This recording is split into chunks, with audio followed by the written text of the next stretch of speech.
Good morning students. Welcome to MT's classroom, Maharani college, Peddapuram. Third BSc sem 6 సంబంధించిన కెమిస్ట్రీకి సంబంధించి 4 పేపర్లు ఉంటాయని చెప్పడం జరిగింది. దీనిలో 3 క్లస్టర్ పేపర్సు, ఒక ఎలెక్టివ్ పేపరు ఉంటుంది. అయితే ఆల్రెడీ క్లస్టర్ సంబంధించి 3 పేపర్లు చెప్పడం జరుగుతుంది. ఎలెక్టివ్ పేపర్ అనేది వీక్లీ 3 అవర్స్ ఉండడం జరుగుతుంది. మన కాలేజీకి సంబంధించి ఎలెక్టివ్ పేపర్ ఏం తీసుకున్నామంటే మనం ఎన్విరాన్మెంటల్ కెమిస్ట్రీ అనేది మనకి ఎలెక్టివ్ పేపర్. దీనికి సంబంధించి సిలబస్ చూస్తే కనుక టోటల్ 5 యూనిట్స్ ఉండడం జరుగుతుంది. ఈ 5 యూనిట్లకు సంబంధించి వారానికి 3 క్లాసెస్ అనేవి చెప్పడం జరుగుతుంది. ఈ 3 క్లాసెస్ని ఒకటి లక్ష్మీ మేడం గారు చెప్పడం జరుగుతుంది, రెండోది నేను చెప్పడం జరుగుతుంది, అలాగే మూడోది వచ్చేసి ప్రసాద్ సార్ చెప్తారు. అంటే వారానికి ఒక క్లాస్ చొప్పుని ఎలెక్టివ్ పేపర్ కూడా క్లస్టర్కి సమన్వయంగా మనం చెప్పుకుంటూ వెళ్ళడం జరుగుతుంది. దానిలో భాగంగా ఆల్రెడీ లక్ష్మీ మేడం గారు మీకు స్టార్ట్ చేయడం జరిగింది. దానికి సంబంధించి యూనిట్ 1 స్టార్ట్ చేశారు కనుక నేను ఈరోజు మీకు యూనిట్ 2 అనేది స్టార్ట్ చేయడం జరుగుతుంది. ఈ యూనిట్ 2 సంబంధించి మనకున్న లెసన్ ఏంటంటే ఎయిర్ పొల్యూషన్. ఏంటమ్మా ఎయిర్ పొల్యూషన్ అనేది? అంటే ఈ ఎన్విరాన్మెంటల్ కెమిస్ట్రీ ఎలెక్టివ్ పేపర్లో సెకండ్ యూనిట్ వచ్చేసి ఎయిర్ పొల్యూషన్. ఈరోజు నేను స్టార్ట్ చేసేది లెసన్ ఏంటమ్మా ఎయిర్ పొల్యూషన్. అంటే తెలుగు మీడియంలో దీన్ని ఏమంటాం, వాయు కాలుష్యం అంటారు. తెలుగు మీడియంలో ఏమంటామా, వాయు కాలుష్యం అనడం జరుగుతుంది. అయితే ఈ ఎయిర్ పొల్యూషన్ సంబంధించి మనం ఏం చూడాలంటే అసలు ఎయిర్ పొల్యూషన్ అంటే ఏమిటి, సోర్సెస్ ఆఫ్ ఎయిర్ పొల్యూషన్ అంటే ఎయిర్ పొల్యూషన్ అనేది జరగడానికి కారణాలేంటి అనేది చూడాలి. దానివల్ల కలిగే ఎఫెక్ట్స్ ఏంటో చూడాలి. అలాగే ఆ ఎఫెక్ట్స్ని కంట్రోల్ చేసే మెథడ్స్ ఏంటో చూడాలి. ఇది టోటల్గా ఈ యూనిట్. ఇందులో మనం చెప్పుకున్నట్టు అసలు ఎయిర్ పొల్యూషన్ అంటే ఏంటి అనేది చూద్దాం. దీనిలో భాగంగా ఫస్ట్ మనం ఎయిర్ పొల్యూషన్ అంటే డెఫినేషన్ చూద్దామమ్మా. డెఫినేషన్ ఏమంటున్నాడు ఒకసారి చూడండి. The unwanted materials such as dust, fumes, gas, smoke are enter into atmosphere to change in the physical, chemical or biological characteristics of air, hence as to be injurious to human, plants, animals is called air pollution. ఇది definition. ఒకసారి నేను definition explain చేస్తున్నాను చూడండి అమ్మా. The unwanted materials అంటే వ్యర్థ పదార్థాలు అనేవి అంటే ఏంటంటే డస్ట్, ఫ్యూమ్స్, గ్యాస్, స్మోక్ ఇలాంటి అన్వాంటెడ్ మెటీరియల్స్ అనేవి అట్మాస్ఫియర్లో ఎంటర్ అవ్వడం ద్వారా ఆ అట్మాస్ఫియర్లో ఉండే ఎయిర్ అంటే గాలి యొక్క ఫిజికల్, అలాగే కెమికల్, అలాగే బయోలాజికల్ క్యారెక్టరిస్టిక్స్ అనేవి చేంజ్ అవుతాయట. చేంజ్ అవ్వడం ద్వారా అక్కడ ఏం జరుగుతుంది, ఆ ఎయిర్ అనేది హ్యూమన్కి, అలాగే ప్లాంట్స్కి, యానిమల్స్కి injurious to human, plants, animals అంటే మానవాళికి, అలాగే చెట్లకు, అలాగే జంతువులకు హాని కలిగించేదిగా మారిపోతుంది. ఈ విధంగా మారిన ఎయిర్ అనేదాన్నే ఎయిర్ పొల్యూషన్ అనేది జరగడానికి దోహదం చేస్తుంది. అంటే ఒక్కసారి తెలుగు మీడియంలో చూడండి.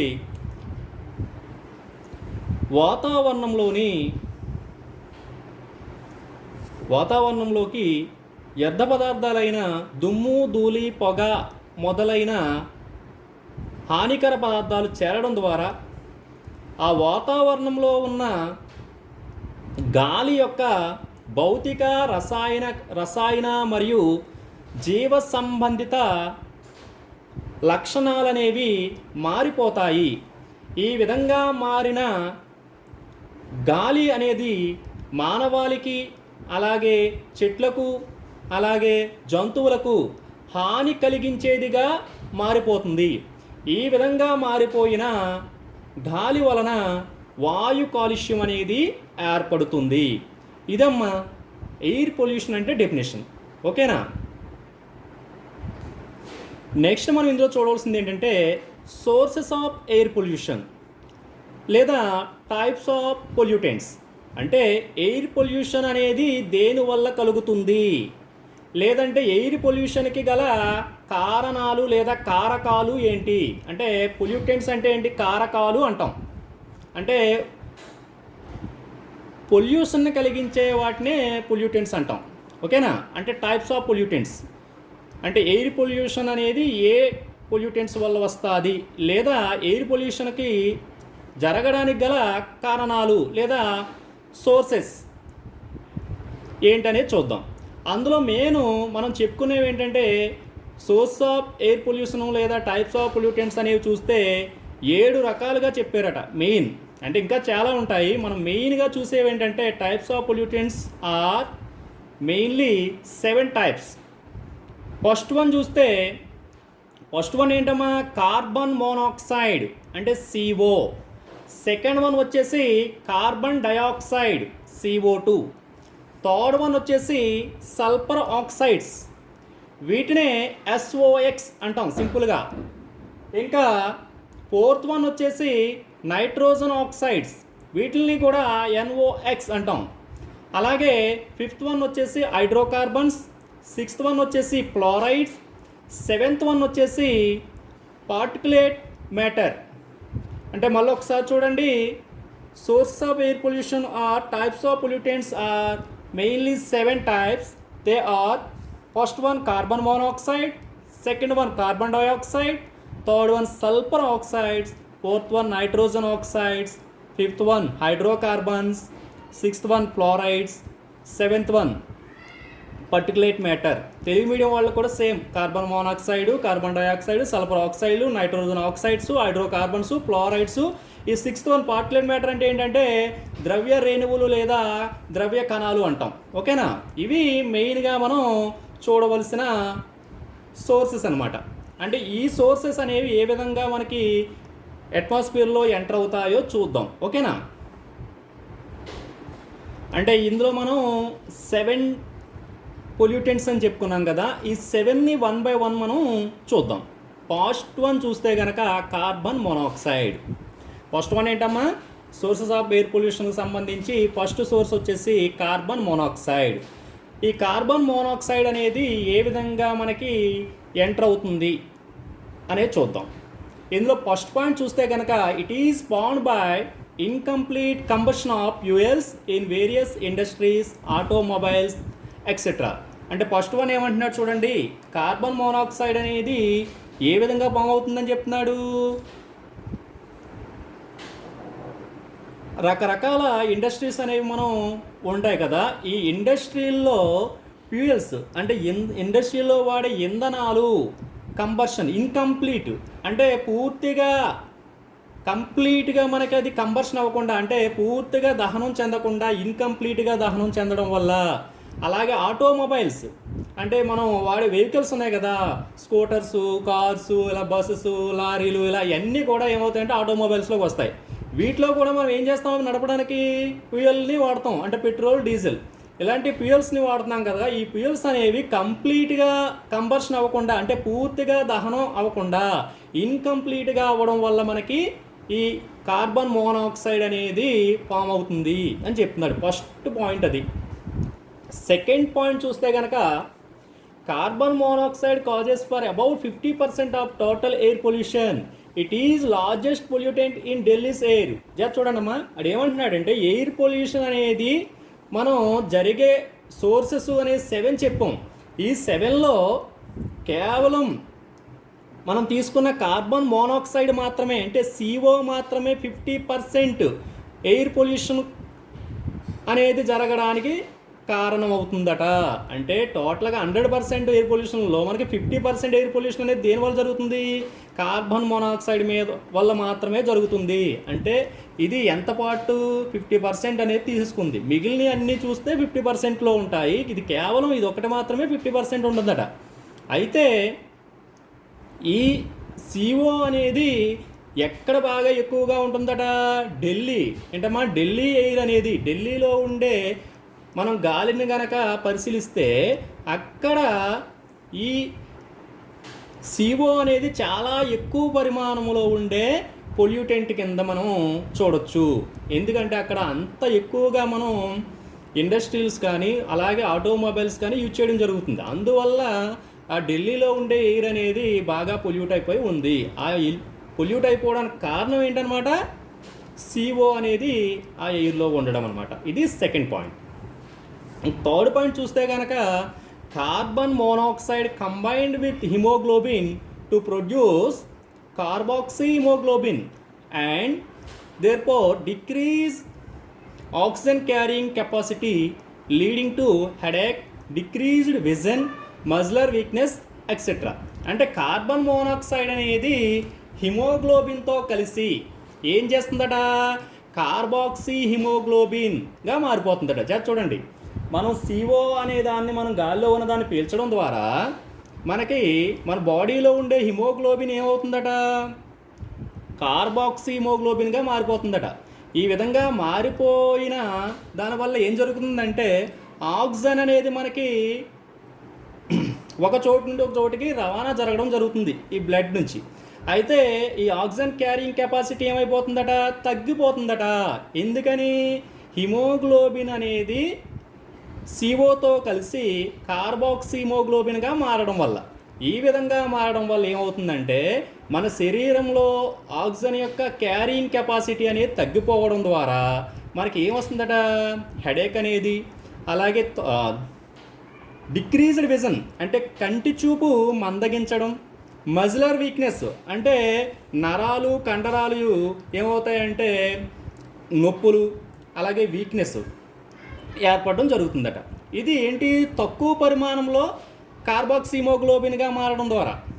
అదే 50% ఆఫ్ హిమోగ్లోబిన్ అంటే ఫోర్త్ పాయింట్ చూడండి, when 50% of haemoglobin has been converted into carboxy haemoglobin then death occur due to CO poisoning leading to anoxia. చూడండి అమ్మా, అంటే తక్కువ పరిమాణంలో CO కలవడం వల్ల మనకు వచ్చేది ఏంటి? హెడేక్, విజన్ తగ్గడం ఇలాంటివి వస్తాయి. అలా కాకుండా 50% ఆఫ్ హిమోగ్లోబిన్ అంటే మన శరీరంలో రక్తంలో ఉండే హిమోగ్లోబిన్ అనేది 50% అనేది CO కలిసి కార్బాక్సీ హిమోగ్లోబిన్గా మారిపోతే మనకి ఏం జరుగుతుందట? డెత్ అనేది జరుగుతుంది. Death occur due to CO poisoning అనమాట. ఈ విధంగా CO పాయిజనింగ్ ద్వారా మనకి డెత్ అనేది రావడాన్ని ఏమని పిలుస్తామట? ఎనాక్సియా అని పిలుస్తామట. ఇదమ్మా కార్బన్ మోనాక్సైడ్ అనే దాని గురించి చూస్తే. ఓకే, సెకండ్ వన్ వచ్చేసి carbon dioxide. It is indicated by CO2. Okay, carbon dioxide అనే దాన్ని మనం CO2తో ఇండికేట్ చేయడం జరుగుతుంది. దీన్ని చూస్తే కనుక ఫస్ట్ పాయింట్ చూడండి, it is a greenhouse gas. దీన్ని గ్రీన్ హౌస్ గ్యాస్ అంటాం. అయితే గ్రీన్ హౌస్ గ్యాస్ అని ఎందుకు అంటాం అనేది నెక్స్ట్ మనం చెప్పుకుండే దాంట్లో చూద్దాం. ఓకేనా? అంటే it is a greenhouse gas. It is produced due to combustion of fuels, వల్కనో eruptions and during process respiration. అంటే కార్బన్ డయాక్సైడ్ అనేది ఏ విధంగా మనకి జనరేట్ అవుతుంది అనేది చూస్తే కనుక అది ఏమంటున్నాడు? First one combustion of fuels అంటే ఇంధనాలను మండించడం ద్వారా. వల్కనో ఎరప్షన్. వల్కనో అంటే ఏంటి? అంటే అగ్నిపర్వతాలు అలాంటివి ఉంటాయి కదా, వాటి యొక్క విస్ఫోటనం అంటే అవి బద్దలు అవ్వడం అంటాం చూడండి. వల్కనో ఎరప్షన్స్ అంటే అవి ఆ విధంగా జరగడం. అలాగే రెస్పిరేషన్ అంటే మనం శ్వాస తీసుకుంటున్నాం కనుక శ్వాస తీసుకోవడం వల్ల ఏం చేస్తాం? మనం ఆక్సిజన్ తీసుకొని CO2ని రిలీజ్ చేస్తాం కదా, ఆ ప్రాసెస్ దాన్ని రెస్పిరేషన్ అంటాం. సో ఈ విధంగా మనకి కార్బన్ డయాక్సైడ్ అనేది జనరేట్ అవుతుందట. అంటే ఏమంటున్నాడు ఫస్ట్ పాయింట్ ఒకసారి చూడండి, it is a greenhouse gas. It is produced due to combustion of fuels, volcano eruptions and during process respiration. ఓకేనా? Next second point, it's average concentration in the atmosphere is 300 ppm. అంటే టోటల్గా మనం అట్మాస్ఫియర్లో చూస్తే కనుక దీని యొక్క concentration ఎంత ఉంటుంది అంటున్నాడు? 300 ppm ఉంటుంది. అంటే ఎంత పర్సెంటేజ్? 0.03%. అంటే చాలా తక్కువ పరిమాణంలో మనకి CO2 అనేది ఉండడం జరుగుతుందన్నమాట. ఓకేనా? అంటే సెకండ్ పాయింట్ ఏం చెప్తున్నాడు? It's average concentration in the atmosphere is 300 ppm. అంటే టోటల్ అట్మాస్ఫియర్లో మనం చూసినప్పుడు దీని యొక్క పర్సంటేజ్ అనేది చాలా తక్కువ పరిమాణంలో ఉంటుంది. అదే ఎంత? 0.03%. ఓకేనా? థర్డ్ పాయింట్ వచ్చేసి it is normally not an atmospheric pollutant but under very high concentration it may act as pollutant. జాగ్రత్త చూడండి అమ్మా, ఇది జనరల్గా మనం అంటే వాతావరణ పొల్యూషన్ అనేది జరగడానికి కారకంగా ఉండదు. కానీ ఎప్పుడు ఇది చాలా ఎక్కువ హై కాన్సన్ట్రేషన్లో ఇది జనరేట్ అయినప్పుడు మాత్రమే ఇది ఎయిర్ పొల్యూషన్ లేదా ఎన్విరాన్మెంటల్ పొల్యూషన్ కలిగించే కారకం లేదా పొల్యూటెంట్గా మారుతుంది. ఇది థర్డ్ పాయింట్. అంటే ఏం చెప్తున్నాడమ్మా? జనరల్గా ఇది అట్మాస్ఫిరిక్ పొల్యూటెంట్ కాదు, అంటే వాతావరణ పొల్యూషన్ జరగడానికి కారకంగా ఉండదు. కానీ దీని యొక్క పరిమాణం ఎక్కువగా ఉన్నప్పుడు మాత్రమే ఇది ఎయిర్ పొల్యూటెంట్గా మారుతుంది. అయితే దీనివల్ల కలిగే ఇబ్బంది ఏంటట? ఫోర్త్ పాయింట్ అది చెప్తున్నారు చూడండి. It causes global warming. ఇది వాతావరణంలో ఎక్కువ అవడం వల్ల ఏం జరుగుతుంది అంటున్నాడు? గ్లోబల్ వార్మింగ్ అనేది ఏర్పడుతుంది. గ్లోబల్ వార్మింగ్ అంటే ఏంటట? భూమి వేడెక్కడం అంటాం. అంటే మనకి భూమి వేడెక్కడం అనేది జరుగుతుంది అంటున్నాడు. దీనివల్ల CO2 అనేది ఎక్కువ అవడం వల్ల. అయితే గ్లోబల్ వార్మింగ్ అంటే ఏంటి, అది ఏ విధంగా జరుగుతుంది అనేది నెక్స్ట్ టాపిక్లో చూద్దాం. ఓకేనా? ఇక్కడికి ఎన్నైనా పొల్యూటెంట్స్లో 2 పొల్యూటెంట్స్ గురించి మనం చెప్పడం జరిగింది. నెక్స్ట్ థర్డ్ పొల్యూటెంట్ అనేది చూస్తే కనుక, థర్డ్ పొల్యూటెంట్ ఏంటమ్మా? Sulphur oxides.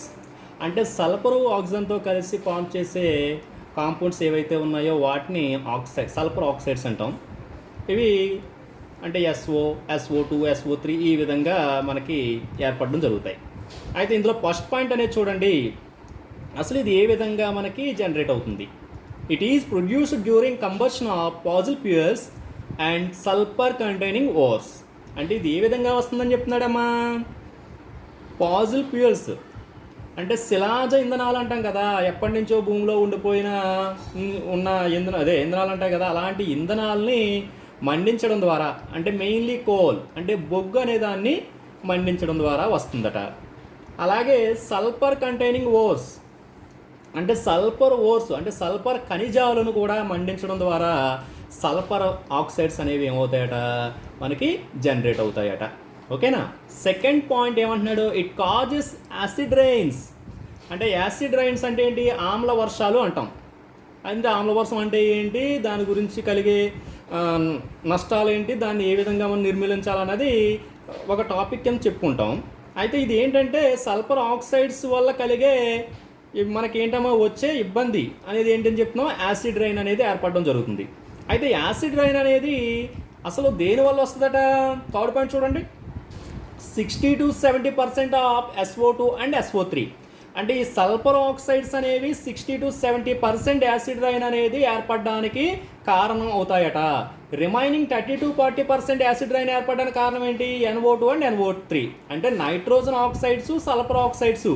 ఈ నైట్రోజన్, సల్ఫర్ ఆక్సైడ్ రెండూ కలిసి మనకి ఆమ్ల వర్షం లేదా యాసిడ్ రైన్ అనే దాన్ని ఏర్పరిచేవి కారకాలన్నమాట. అయితే ఇందులో దేని పర్సెంటేజ్ ఎంత ఉందని చెప్తున్నాడు? సల్ఫర్ ఆక్సైడ్స్ తీసుకుంటే 60-70% ఏమో ఉంటుందట. అదే నైట్రోజన్ ఆక్సైడ్స్ తీసుకుంటే అంట 30-40% ఉంటుందట. ఓకేనా? ఇంకా ఈ సల్ఫర్ ఆక్సైడ్స్ వల్ల కలిగే నష్టాలు ఏంటట? SO2 crore stones, metals and fabrics. Crores అంటే ఏంటి? కరోడ్స్ అంటే ఇంచుమించు మనం ఏం చెప్తామంటే పాలిపోవడం లేదా తుప్పు పట్టడం అంటాం చూడు, ఆ విధంగా దాన్ని కరోడ్స్ అంటాం. అంటే స్టోన్స్ అంటే చూడండి, మనం మార్బుల్స్, గ్రానైట్ ఇలాంటి స్టోన్స్ ఉంటాయి కదా, ఆ స్టోన్స్ అనేవి శిథిలాల్లా మారిపోతాయి, అంటే అందవిహీనంగా మారిపోవడం జరుగుతుందట. అలా మెటల్స్ అనేవి తీసుకుంటే కనుక తుప్పు పట్టడం జరుగుతుందట. ఫ్యాబ్రిక్స్ అంటే వస్త్రాలు ఇలాంటివి కూడా ఏమవుతాయి? మనకి క్లోత్స్ అనేవి కూడా ఏమవుతాయంటే వాటి యొక్క షేడ్ అయిపోతాయి, అంటే కలర్ అనేది మారిపోవడం జరుగుతుంది కదా. ఈ విధంగా జరగడానికి కారకాలు ఏంటనమాట, సల్ఫర్ ఆక్సైడ్స్ అనమాట. ఓకేనా. నెక్స్ట్ ఫోర్త్ పొల్యూటెంట్ ఏంటంటే నైట్రోజన్ ఆక్సైడ్స్. ఈ నైట్రోజన్ ఆక్సైడ్స్ అనేవి చూస్తే కనుక 3 టైప్స్ ఉంటాయట నైట్రోజన్ ఆక్సైడ్స్. అవి ఏంటంటే NO, NO2, NO3.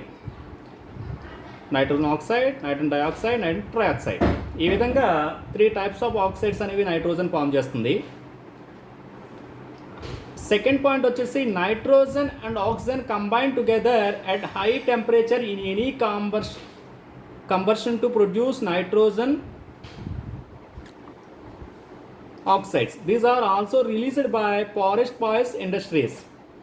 అంటే నైట్రోజన్ ఆక్సైడ్స్ ఏ విధంగా ఫామ్ అవుతాయని చెప్తున్నాడు.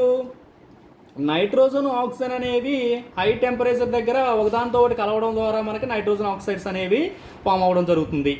అలాగే ఇది ఫారెస్ట్ ఫైర్స్, అంటే అడవులు కాలిపోవడం చూస్తాం కదా అప్పుడప్పుడు.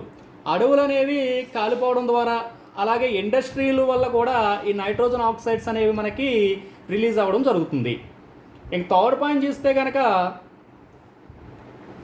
NO is less toxic but NO2 is a poisonous gas. అంటే నైట్రోజన్ ఆక్సైడ్లో ముఖ్యంగా 3 రకాలు చెప్పాం, NO, NO2, NO3. ఇందులో NO2ని మనం కంపేర్ చేసినప్పుడు NO అనేది less toxic when compare to NO2. అంటే NO2 అనేది మోర్ డేంజరస్ అనమాట NOతో పోల్చినప్పుడు.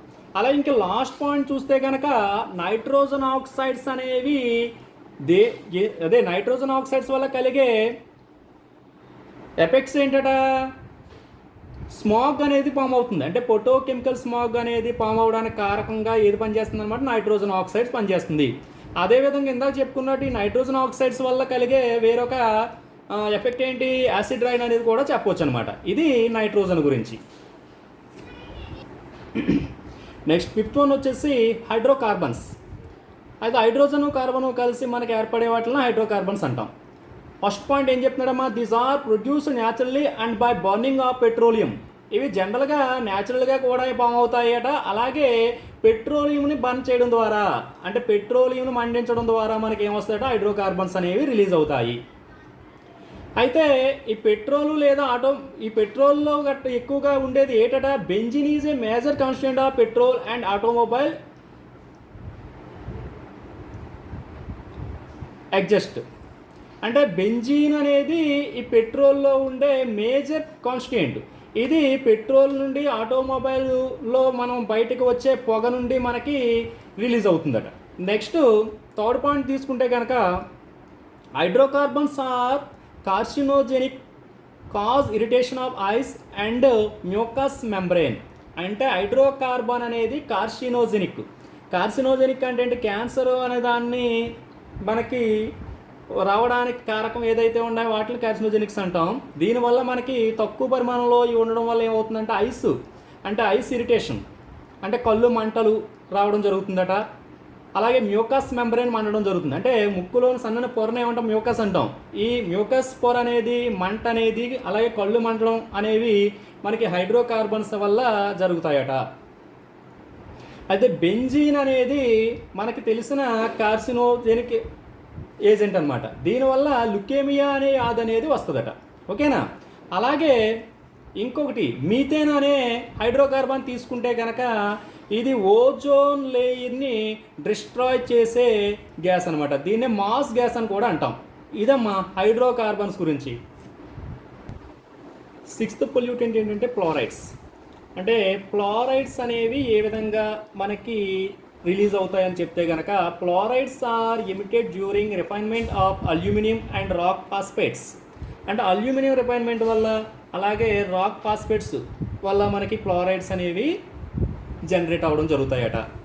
సెకండ్ పాయింట్ వచ్చేసి చూడండమ్మా, ఈ మొక్కల్లో చూస్తే కనుక ఫ్లోరైడ్ వల్ల కలిగే ఎఫెక్ట్స్ ఏంటట, నిక్రోసిస్ అండ్ క్లోరోసిస్. ఈ మొక్కలలో ఉండే ఆకులు ఉంటాయి కదా, ఆకుల యొక్క టిప్స్లోను అలాగే ఆకుల యొక్క మార్జిన్స్లోను కలిగే వచ్చే డిసీజ్నే ఏమంటాం, నిక్రోసిస్ అని, క్లోరోసిస్ అని అంటాం. ఓకేనా. ఇది రావడానికి కారణం ఏంటి, ఫ్లోరైడ్ అనమాట. నెక్స్ట్ అదే హ్యూమన్స్, అంటే మనుషుల్లో కనుక చూస్తే కనుక ఈ ఫ్లోరైడ్ అనే దానివల్ల వచ్చే డిసీజెస్ ఏంటంటే వీక్ బోన్స్, అంటే ఎముకలు అనేవి వీక్గా బలహీనంగా తయారవడం. బోట్ షేప్డ్ పోస్టర్ అంటే మనుషులు బెండ్ అయిపోతారు కదా, వంగిపోవడం, నడుము వంగిపోవడం. అలాగే నాకింగ్ నీస్ అంటే ముడుకులు కూడా వంకర్లుగా తిరిగిపోవడాన్ని ఏమంటాం, నాకింగ్ నీస్ అంటాం. ఈ విధంగా ఫ్లోరైడ్ అనేది మనుషుల్లో కలిగించే డిసీజెస్ అనమాట ఇవి. అలాగే ఇంకా ఇంకొకటి చెప్పొచ్చు, అంటే ఈ ఫ్లోరైడ్ అనే కంటెంట్ అనేది వాటర్లో ఎక్కువైపోతే వచ్చే డిసీజ్ని ఏమంటామంటే ఫ్లోరోసిస్ అంటాం. అంటే ఫ్లోరైడ్ కంటెంట్ వాటర్ అనే దాంట్లో ఎక్కువగా ఉండడం వల్ల ఈ పళ్ళకి వచ్చే అంటే టీత్స్కి వచ్చే వ్యాధిని ఏమంటాం, ఫ్లోరోసిస్ అంటాం. అంటే పళ్ళు అనేవి పచ్చగా గారపట్టి మారిపోవడం జరుగుతుందన్నమాట దీనివల్ల. ఇది ఫ్లోరైడ్స్ గురించి.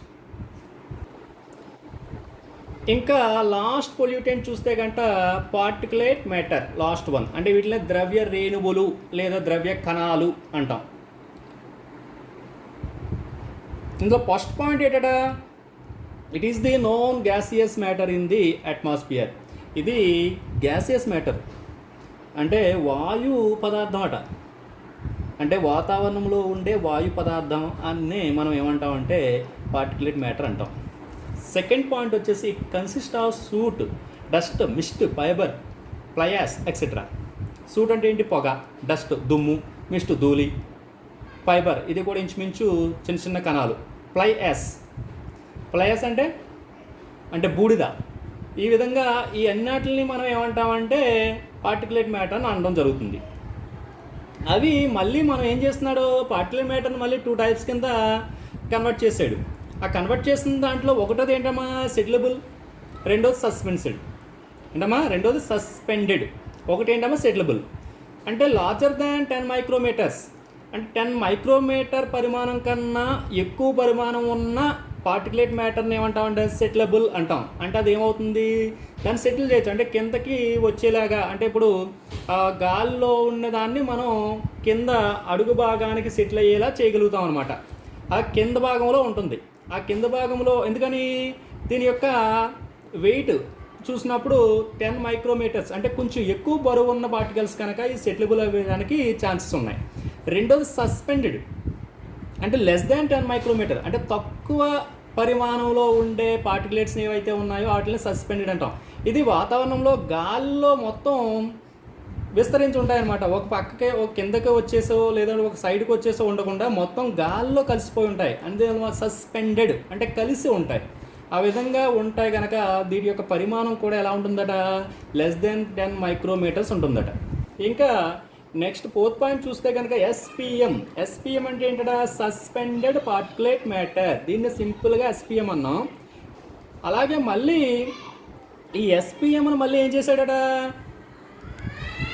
3 కేటగిరీస్ కింద డివైడ్ చేయడం జరిగిందట. అంటే మనం ఏం చెప్పుకున్నాము, ఎస్పిఎం అనే దాన్ని 3 కేటగిరీస్ కింద డివైడ్ చేయడం జరిగిందని చెప్పుకున్నాం. ఆ 3 కేటగిరీస్లో ఫస్ట్ వన్ ఏంటమ్మా ఎరోసోల్, రెండోది డస్ట్, మూడోది మిస్ట్. అయితే వీటి యొక్క ఆ పార్టికల్ యొక్క పరిమాణాన్ని బట్టి మనం ఏం చేసామట, ఈ క్లాసిఫికేషన్ జరిగింది. అంటే ఏరోసోల్ అంటే ఏం చెప్తున్నాం, లెస్ దాన్ 1 మైక్రోమీటర్, అంటే 1 మైక్రోమీటర్ కన్నా పరిమాణం అనేది చిన్నగా ఉంటే దాన్ని ఏరోసోల్స్ అంటాము. రెండోది డస్ట్, మోర్ దాన్ 1 మైక్రోమీటర్, అంటే 1 మైక్రోమీటర్ కన్నా ఎక్కువ పరిమాణం ఉండాలి. అలాగే అది ఏ స్టేట్ ఉండాలి, సాలిడ్ పార్టికల్ అయి ఉండాలి. దాని యొక్క స్టేట్ ఎలా ఉండాలన్నమాట, సాలిడ్గా ఉంటే కనుక దాన్ని డస్ట్ అంటాము. ఇంక మూడో చూస్తే మిస్ట్ అంటే ఏంటి, మోర్ దాన్ 1 మైక్రోమీటర్, అంటే ఇందాక డస్ట్కి చెప్పినట్టే దీని యొక్క పరిమాణం కూడా మోర్ దాన్ 1 మైక్రోమీటరే ఉంటుంది. కానీ దీని యొక్క స్టేట్ చూసినప్పుడు లిక్విడ్గా ఉండాలి. ఇందాక సాలిడ్ రూపంలో ఉంటే ఇప్పుడు లిక్విడ్ రూపంలో ఉండాలి. ఈ విధంగా ఉంటే దీన్ని మిస్ట్ అంటాం. ఇంకా నెక్స్ట్ పాయింట్ చూస్తే ఎస్పిఎం అనేది is added in the atmosphere by burning of fuels. SPM అనేది ఏ విధంగా మనకి అట్మాస్ఫియర్లో యాడ్ అవుతుందట, ఫ్యూయల్స్ని బర్న్ చేయడం ద్వారా మనకి ఈ ఎస్పిఎం అనేది అట్మాస్ఫియర్లో ఎంటర్ అవుతుందట. Next 6th point, aerosols are chemicals released in the air which pose in the form of mist, vapour by jet planes. ఈ ఎరోసోల్స్ అనేవి ఏ విధంగా రిలీజ్ అవుతాయట, కెమికల్స్ అనేవి రిలీజ్ చేస్తాయట. అది కూడా ఇన్ ది ఫార్మ్ ఆఫ్ ఏ రూపంలో, మిస్ట్ రూపంలో కానీ వేపర్ రూపంలో కానీ మనకి ఏరోసోల్స్ అనేవి రిలీజ్ అవుతాయట. అవి కూడా ఎలాగా జెట్ ప్లేన్స్, అంటే మనం జెట్ ప్లేన్స్ అంటాం కదా, ఈ ఏరోప్లేన్స్ అంటే జెట్ ప్లేన్స్ అంటే బాగా స్పీడ్గా యుద్ధాల్లో వార్స్లో యూజ్ చేసే వాటిని జెట్ ప్లేన్స్ అంటాం. ఈ జెట్ ప్లేన్స్ లో వాడే ఫ్యూయల్స్ బర్న్ చేయడం ద్వారా వచ్చే ప్యూమ్స్ ఉంటాయి కదా, ఆ ప్యూమ్స్ ద్వారా మనకి ఈ మిస్ట్ వేపర్ రూపంలో మనకి ఏరోసోల్స్ అనేవి ఏమవుతుందట, అట్మాస్ఫియర్లోకి రిలీజ్ అవ్వడం జరుగుతుందట. అయితే రిలీజ్ అయిన ఏరోసోల్స్ ఉన్నాయి కదా, ఇవి ఏం కలిగి ఉంటాయట, సిఎఫ్సి అనే దాన్ని కలిగి ఉంటుందట. సిఎఫ్సి అంటే ఏంటి, క్లోరో ఫ్లోరో కార్బన్స్. సిఎఫ్సి మీన్స్ ఏంటమ్మా, క్లోరో ఫ్లోరో కార్బన్స్నే సిఎఫ్సి అంటాము. ఈ ఏరోసోల్స్లో ఉండే ముఖ్యమైన కెమికల్ ఏంటనమాట, సిఎఫ్సి. ఇది ఓజోన్ లేయర్ని డిస్ట్రాయ్ చేస్తుంది అనమాట. అంటే ఏరోసోల్స్లో సిఎఫ్సిస్ ఉంటాయి. సిఎఫ్సి అనేది దేన్ని డిస్ట్రాయ్ చేస్తుంది, ఓజోన్ లేయర్ని డిస్ట్రాయ్ చేయడం జరుగుతుంది. అంటే ఇదమ్మా ఈరోజు మనం చెప్పుకున్నది ఏంటంటే, అసలు ఎయిర్ పొల్యూషన్ అంటే డెఫినేషన్ చెప్పుకోవడం జరిగింది. అలాగే ఈ ఎయిర్ పొల్యూషన్ యొక్క సోర్సెస్, అంటే సోర్స్ ఆఫ్ ఎయిర్ పొల్యూషన్ లేదా టైప్స్ ఆఫ్ పొల్యూటెంట్స్ గురించి చెప్పుకున్నాం. ఈ టైప్స్ ఆఫ్ పొల్యూటెంట్స్ లేదా సోర్స్ ఆఫ్ ఎయిర్ పొల్యూషన్ అనేది చూస్తే కనుక 7 మెయిన్ టైప్ చెప్పుకున్నాం. ఈ 7 మెయిన్ టైప్స్ గురించి మనం ఈ రోజు క్లాస్లో చూడడం జరిగింది. ఓకేనా, నెక్స్ట్ క్లాస్లో వేరే టాపిక్ అనేది మనం చూద్దాం. Okay, bye.